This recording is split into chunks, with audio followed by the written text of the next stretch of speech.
అవకాశం అయితే మనకు కనిపిస్తుందనే చెప్పుకోవచ్చు. ముఖ్యంగా కాంగ్రెస్ పార్టీ అయితే సత్తా చాటింది రెండో దశ ఎన్నికల్లో. అయితే ఈ సత్తా మాత్రం నిజంగా నల్లేరు మీద నడకలా అయితే కనిపించట్లేదు. చాలా చోట్ల బీఆర్ఎస్ పార్టీ, అక్కడక్కడ ఇండిపెండెంట్లు, మరీ ముఖ్యంగా భారతీయ జనతా పార్టీ కూడా కొన్ని స్థానాల్లో అయితే గట్టి పోటీ ఇచ్చిందనే చెప్పుకోవచ్చు.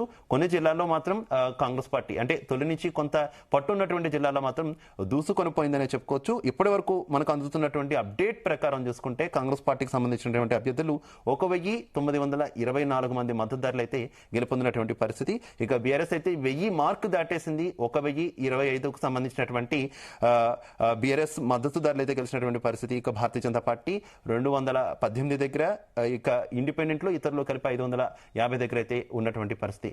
మొత్తం ఓవరాల్ గా ఈ రెండో విడత పంచాయతీ ఎన్నికల్లో ఉన్నటువంటి సిచ్యువేషన్, తొలి విడతకి మలి విడతకి ఏమైనా మార్పులు ఉన్నాయా, అలాగే ఇది వచ్చేటటువంటి ఎన్నికల్లో ఏమైనా రిఫ్లెక్ట్ అవుతుందా, తదితర అంశాలకు సంబంధించి మరింత ఇన్ఫర్మేషన్ మా చీఫ్ న్యూస్ కోఆర్డినేటర్ రాధాకృష్ణ అందిస్తారు. రాధాకృష్ణ. Good evening Shiva. రెండో విడతలో కూడా కాంగ్రెస్ పార్టీ తన ఆధిక్యతను ప్రదర్శించినట్టు స్పష్టంగా అర్థమవుతుంది. అయితే సహజంగానే ఇవి పార్టీ గుర్తుల పైన జరిగేవి కావు, కానీ కాంగ్రెస్ పార్టీ ఆయా పార్టీల మద్దతుతో అభ్యర్థులు రంగంలో దిగుతారు. సో అల్టిమేట్ గా గెలిచిన అభ్యర్థులు కొంతమంది కాంగ్రెస్ పార్టీకి మద్దతుదారులు ఉండగా మరికొందరు బీఆర్ఎస్, మిగతా బీజేపీ, కొందరు స్వతంత్రులుగా ఉన్నారు. సో ఈ రోజు రెండో విడత కూడా ఫలితాల్లో దాదాపుగా 1900కు పైగా కూడా కాంగ్రెస్ సర్పంచులను కాంగ్రెస్ మద్దతుదారులు సంబంధించి సర్పంచులుగా ఎన్నికయ్యారు. అదే సందర్భంలో 1100కు పైగా కూడా బీఆర్ఎస్ సంబంధించి మద్దతుదారులు సర్పంచులుగా ఎన్నికారు. కానీ ఓవరాల్ గా ఇప్పుడున్న పరిస్థితి చూస్తా ఉంటే ఒకవైపు అధికార పార్టీ కాంగ్రెస్ కొంత ప్రభావం చూస్తూనే తన ఆధిపత్యాన్ని ప్రదర్శిస్తూనే, ఎందుకంటే కాంగ్రెస్ లో ప్రజల్లో ఒక రకం పాజిటివ్, ఒక ప్రజల నుంచి పాజిటివ్ స్పందన, పాజిటివ్ ఒపీనియన్ ఉందని చెప్పేసి కూడా కొంత ఈ ఫలితాలతో స్పష్టమైందని చెప్పేసి కాంగ్రెస్ పార్టీ చెప్తోంది. అదే సందర్భంలో ఇటు బీఆర్ఎస్ కూడా కాంగ్రెస్ తో పాటు ఈక్వల్ గా ప్రతిపక్షంలో ఉన్నా సరే పోటాపోటీగా దాదాపుగా కాంగ్రెస్ వచ్చిన దాంట్లో 50 to 60% స్థానాలు ఇటు బీఆర్ఎస్ కూడా కైవసం చేసుకుంది. సో మొత్తంగా కూడా ఒకవైపు ఇటు బీఆర్ఎస్ కావచ్చు, అటు కాంగ్రెస్ కావచ్చు, రెండు పార్టీలు కూడా తమకు ఉన్నటువంటి ఓటు బ్యాంకును కాపాడుకునే ప్రయత్నంలో భాగంగా ఇప్పుడు కాంగ్రెస్ కావచ్చు, బీఆర్ఎస్ మద్దతుదారులు గెలిచారని అనుకోవచ్చు. సో సహజంగానే స్థానిక సంస్థల ఎన్నికల్లో అధికార పార్టీ వైపు ఎవరైతే జనాలు కావచ్చు, అభ్యర్థులు, అధికార పార్టీకి సంబంధించిన అభ్యర్థులు మద్దతుదారులు ఎవరైతే ఉంటారో వాళ్ళు గెలవడం సహజం. ఎందుకంటే మెజార్టీ దాదాపుగా ఓవరాల్ గా ఎప్పటి నుంచో చూసుకున్నా కూడా చరిత్ర నుంచి గత 4 దశాబ్దాలను చూసుకున్నా కూడా అధికార పార్టీకి సంబంధించే ఎక్కువగా కూడా, ఎందుకంటే అధికార పార్టీకి సంబంధించిన మద్దతుదారులే ఎక్కువ గెలిచిన పరిస్థితి ఉంటుంది. దానికి కారణం ఎందుకంటే ఆ గ్రామము అభివృద్ధి చెందాలంటే, ఆ పల్లె అభివృద్ధి చెందాలంటే ఖచ్చితంగా ప్రస్తుతం గవర్నమెంట్, రూలింగ్ గవర్నమెంట్ ఏ పార్టీ ఉందో ఆ పార్టీ మద్దతుదారుడు గెలిస్తేనే కొంత ఆ గ్రామ అభివృద్ధికి ఎక్కువ అవకాశం ఉంటుంది, నిధులు తెచ్చుకోవడంలో ఇబ్బంది ఉండకపోవచ్చు అనేది సాధారణంగా ప్రతి పల్లెల్లో ఉన్నటువంటి మెజార్టీ ప్రజల అభిప్రాయం. సో ఖచ్చితంగా అది ఎన్నికల్లో కూడా రిఫ్లెక్ట్ అవుతుంది.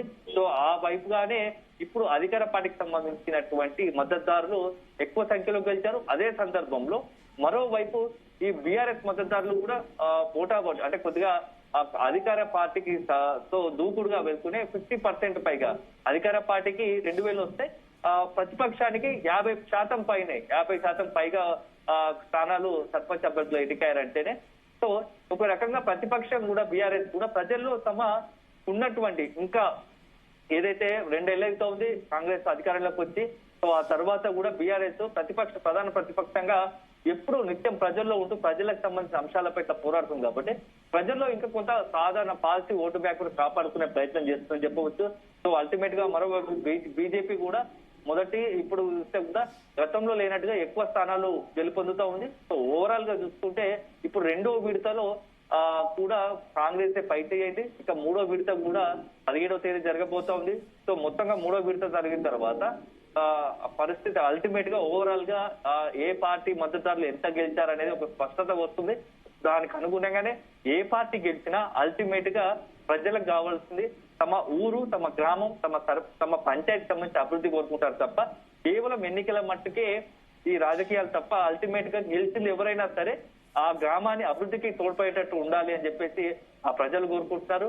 సో మొత్తంగా 17వ తారీఖు మూడో విడత అయిపోగానే 20వ తేదీన కొత్తగా ఎన్నికైనటువంటి మొత్తంగా కూడా సుమారు 12,700 పైచిలుకు సర్పంచులందరూ ఒకేసారి ప్రమాణ స్వీకారం చేయడానికి కూడా రాష్ట్ర ప్రభుత్వం ఇప్పటికే కసరత్తు చేస్తా ఉంది. ఎందుకంటే ఇప్పటికే కేంద్రం నుంచి గ్రామ పంచాయతీలకు రావాల్సిన నిధులు 4,000 కోట్ల పైగా నిధులు పెండింగ్ ఉన్నాయి. సో వాటిని మొత్తంగా కూడా గ్రామ పంచాయతీలు ఒకసారి పరిపాలనకు సంబంధించి మొత్తంగా ఇప్పుడు ప్రత్యేక అధికారుల పాలన ఉంది. వంతు సర్పంచులు కూడా వస్తే ఇక గ్రామ పంచాయతీలకు సంబంధించి అభివృద్ధికి జోరు పెరిగే అవకాశం ఉంటుంది. ఆ గ్రామ పంచాయతీలకు నిధులు ఇవ్వడం, కేంద్రం నుంచి పంచాయతీ తీసుకు రావాల్సిన నిధులు రాబట్టుకోవడం ఇవన్నీ జరుగుతాయి. సో అల్టిమేట్ గా ఇంకొక అంటే 17వ తేదీకి మూడో దశ అయిపోగానే ఇక పూర్తి స్థాయిలో 20వ తేదీ కొత్తగా సర్పంచ్ ఎన్నికైన వారి ప్రమాణ స్వీకారం ఉంటుంది.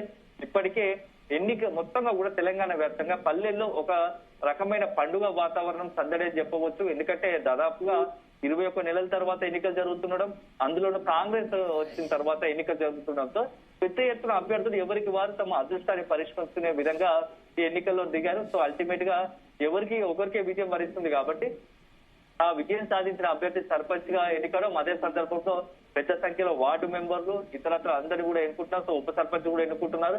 ఉదయం 7 గంటలకు మొదలైన పోలింగ్ 1 గంట ముగిసింది. ఆ తర్వాత గంట గ్యాప్ తర్వాత 3 గంటలకు కౌంటింగ్ ప్రారంభమైంది. సో వరుస పెట్టి ఫస్ట్ మైనర్ గ్రామ పంచాయతీలు, తర్వాత పెద్ద ఎత్తున మిగతా మేజర్ గ్రామ పంచాయతీకి సంబంధించిన ఫలితాలు ఒక్కొక్కటిగా రాబోతున్నాయి.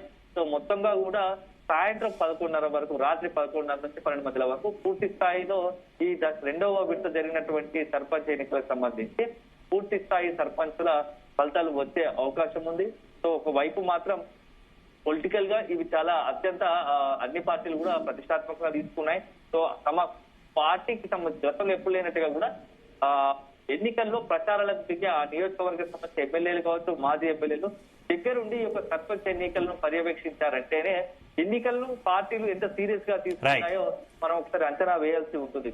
Right, okay, thank you Radhakrishna. Overall గా చూసుకుంటే రెండో విడత పంచాయతీ ఎన్నికల్లో కూడా కాంగ్రెస్ పార్టీ అయితే సత్తా చాటుతుందనే చెప్పుకోవచ్చు. మొత్తం 1949 స్థానాల్లో కాంగ్రెస్ పార్టీ మద్దతుదారులు అయితే గెలుపొందినటువంటి పరిస్థితి. ఇక రెండో స్థానంలో బీఆర్ఎస్ కంటిన్యూ అవుతుంది.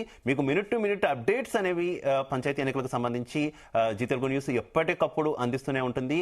మరో విడత సర్పంచ్ ఎన్నికలు కూడా ఉన్నాయి, వాటికి సంబంధించినటువంటి అప్డేట్ కూడా మీకు అందిస్తూ